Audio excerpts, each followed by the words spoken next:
भारत जैसे देश में जहां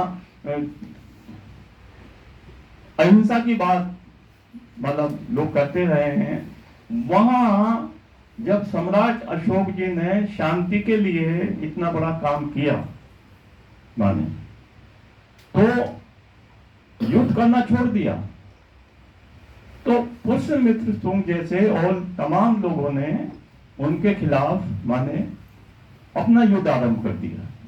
एक विरोधाभास है माने। ये विरोधाभास साथियों आज की सत्ता की राजनीति में भी झलकता है। मैं किसी का नाम नहीं लूंगा मैंने, तो आप देखें मतलब अभी साथी कह रहे थे कि भाई जो सम्राट अशोक ने किया वो सरकार को करना चाहिए, तो सरकार वो कहाँ कर रही है? सरकार बाहर जाके तथागत का नाम लेती है, भगवान बुद्ध का नाम लेती है, और उनके नाम पे अभी भी जापान और दूसरे लोगों से करोड़ों नहीं अरबों रुपया ले लेती है दान। आपको ये बात मैं बताना तो, लेकिन यहाँ अंदर जो माने सरकार करती है, वो चाहे आरक्षण की बात हो या कुछ भी हो, तो उस पर साथियों वो एक विरोधाभास झलकता है माने सरकार का और सरकारी कारिंदों का। मैं फिर ये बात कहना चाहता हूं कि अभी देहरादून में मुझे पता चला, फिर गूगल पर सर्च किया मैंने देहरादून में कितने बुद्ध विहार हैं, तो किसी ने बताया कि वहां अलग अलग जगह हैं। साथियों जो एक बहुत परंपरा है, संस्कृति है, वो सम्राट अशोक से शुरुआत होती है और उनके बाद वो आगे बढ़ती है। बीच में रुकावटें होती हैं, सारी चीजें होती हैं। पूरा जो मध्यकाल है, जो जहां संत हुए हमारे, उसमें कोई विशेष काम जो मैंने पढ़ा है, कोई विशेष काम वो बौद्ध धर्म पे नहीं होता है पूरे भारत में। उस तरह से वो काम शुरू होता है 1800 के बाद, 1800 के बाद काम होता है, दक्षिण में होता है। और बहुत सारी जगह माने वो बात आप सब लोगों को मालूम है, जो मेरा अभी रिसर्च भी चल रहा है, कि तमाम भारत में जितने मंदिर हैं वो 90% बौद्ध विहार थे, उनको तोड़ा गया। और मैं उसका एक चैप्टर मेरे इसमें रिसर्च में आ रहा है।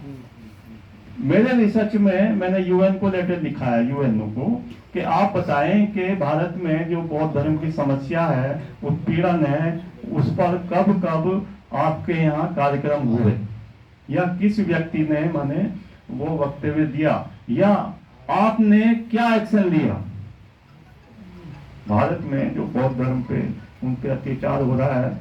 मैं उनको लेटर लिखा है। नंबर 2, मैंने तमाम बुद्धिस्ट को लेटर लिखे हैं कि आप कृपया बताएं कि आपके यहाँ बौद्ध धर्म का क्या इतिहास रहा है, क्या संस्कृति रही है, और आप क्या कर रहे हैं माने। तो मैंने चूंकि बताया कि ये काम मैं उस तरह से गंभीरता से कर रहा हूँ, ये कोई प्रोफेशन नहीं है, ये मेरा मन है कि राहुल सांकेतिया ने जितना काम किया उस समय, जबकि कोई विशेष सुविधा उस तरह से नहीं रही होगी, तो आज तो सुविधा है, तो आज हमें करना चाहिए। मैं इस बात को उस बात से जोड़ना चाहता हूं कि आज सुविधा है, आज हमारे लोग नौकरी पेशा भी हैं, आज हर शहर में, हर जिले में कम से कम 20 से 25 अधिकारी भी हैं, आईएएस अधिकारी हैं, इंजीनियर हैं, प्रिंसिपल हैं, सब कुछ हैं, व्यापारी भी हैं। तो फिर काम उतना उस तरह से क्यों नहीं हो पा रहा है? क्यों? हालांकि ऐसा नहीं है, काम हो रहा है, लेकिन कम हो रहा है। हम ये नहीं कहते काम नहीं हो रहा है माने। मैं जाता हूँ बाहर, लोगों से पता चलता हूँ, पूछता हूँ भाई कौन कौन लोग काम कर रहे हैं, क्या कर रहे हैं, क्या नहीं कर रहे हैं।